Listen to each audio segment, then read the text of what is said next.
Shalom Pak Bambang. Saya mau izin bertanya, jika Yesus itu Tuhan, mengapa bisa mati? Mohon pencerahannya. Sebetulnya saya jawab gini bosan juga, tapi tidak apa-apa lah. Kita orang sabar lebih daripada para pahlawan. Kata Tuhan tadi kan sudah dikatakan, itu kan fungsional. Seperti kata Lord. Ya, tapi kalau Lord of Lord itu God. Lord itu Charles misalnya. Kalau Charles mati, yang mati itu apa Lordnya apa Charlesnya? Ya Charlesnya. Lord tidak bisa mati kan, Lord itu jabatan. Semisal misalnya Presiden Soekarno wafat. Yang wafat kan fisik Soekarnonya. Presiden kan itu jabatan, mana bisa jabatan wafat. Makanya dia yang dibunuh dalam keadaannya sebagai manusia. Bukan Tuhan itu dibunuh. Tuhan tidak bisa mati. Kalau di dalam kidung-kidung gereja ortodok ya, gereja timur itu, ada ungkapan misalnya, Kudusullah, Kudusul Qawi, Kudusul Lati la yamut irhamna. Kuduslah Engkau ya Allah, Kuduslah Engkau yang maha kuasa. Kudusu ayyuhal qawi, Kudusul Lati la yamut irhamna. Kuduslah Engkau yang tak berkematian.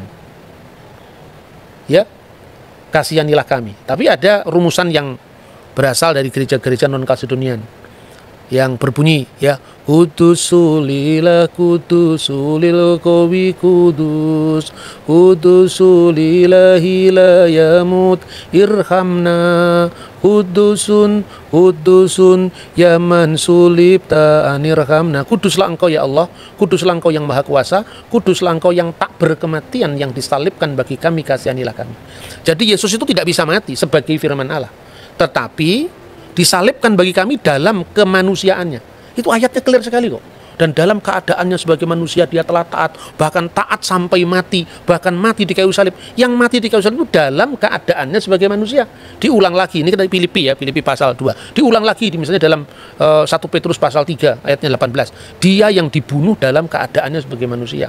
Jadi jangan GR, Tuhannya orang Kristen mati. Itu kan bukan seperti itulah. Maka beragama itu yang beradab lah. Menilai orang lain itu dalam presuposisi agama yang bersangkutan. Kalau agamanya pengkritik ini dikritik kan ya marah, ya. Maka janganlah suka membuat kesalahpahaman, memelihara kesalahpahaman, memelihara paham yang salah meskipun sudah dijelaskan. Agree in disagreement.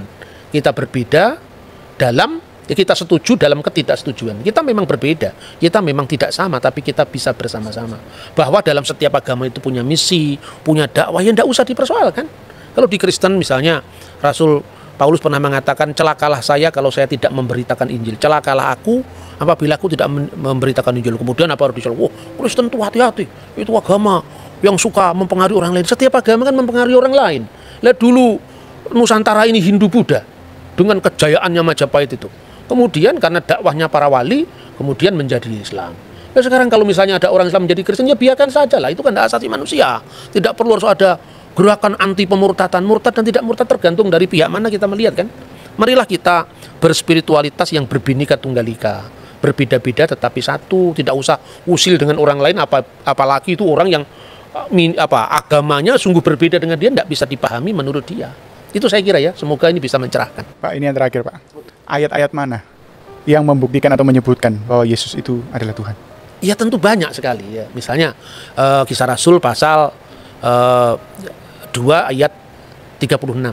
Karena Allah telah menjadikan Yesus yang kamu salibkan sebagai Tuhan dan Kristus. Tapi sekali lagi, ini kata Tuhan ini maknanya Lord loh. Nah, Adonai, tetap pemilik, pemelihara ya, fungsional. Kalau itu perlu ditambahkan, jangan hanya mengatakan pertanyaan Yesus di mana disebut Tuhan, tapi di mana Yesus disebut Allah. Dalam Yohanes 1 ayat 1, firman itu bersama-sama dengan Allah dan firman itu adalah Allah. Firman itu adalah memra Allah, tapi sekaligus memra min khedem Allah. Firman yang itu adalah bersama-sama dengan Allah, min khedem Allah, sekaligus firman itu adalah Allah sendiri. Ya, terus terakhir barangkali ya, orang mengatakan, di mana Yesus pernah mengatakan, ya akulah Allah, sembahlah aku. Ya, tidak ada ungkapan seperti itu. Tapi apakah berarti kalau misalnya Jokowi tidak pernah, saya presiden Indonesia, hormatlah kepada saya, nggak perlu. Orang sudah tahu kalau dia Jokowi, presiden, ya tahu. Tuh, kalau dalam konteks kitab suci, pertanyaan itu bisa dibalik. Di mana di dalam ayat Alkitab pernah dikatakan, aku, kata Yesus, bukan Allah, jangan sembah aku. Tidak ada. Apa berarti mereka mau mengaku? Kalau gitu Yesus Allah, kan tidak seperti itu. Wong dia Islam kan tidak mungkin mengaku Yesus adalah Allah. Kita Kristen tidak mungkin mengakui Quran itu adalah firman Allah, atau Muhammad adalah Rasulullah atau Nabi Allah. Setiap agama itu kafir terhadap agama lain. Tidak usah kita menstigmakan orang lain kafir, orang lain yang berbeda harus kita musuhi, tidak perlu. Karena apa? Kita ini sama-sama kafir sekaligus sama-sama beriman. Kita beriman kepada yang kita imani toh. Kita beriman pada Yesus. Tapi bagi orang Muslim kan nggak beriman pada Yesus, berarti kafir terhadap Yesus. Kan gitu kan? Kita percaya kepada Alkitab. Yang lain nggak percaya kepada Alkitab. Kamu kafir terhadap Alkitab, tapi kamu beriman pada Vedamu. Kamu beriman pada Tipitakamu, kan gitu kan? Jadi itulah etika kita dalam berbangsa dan bernegara. Tidak boleh kita memaksakan ruang privat kita ke ruang publik, kemudian orang lain harus sama dengan kita dan diukur dari kita. Nggak bisa itu. Demikian saya kira. Baik. Oke Pak Bambang, penjelasan Anda sangat mencerahkan dan menguatkan iman kami. Terima kasih, Tuhan Yesus memberkati.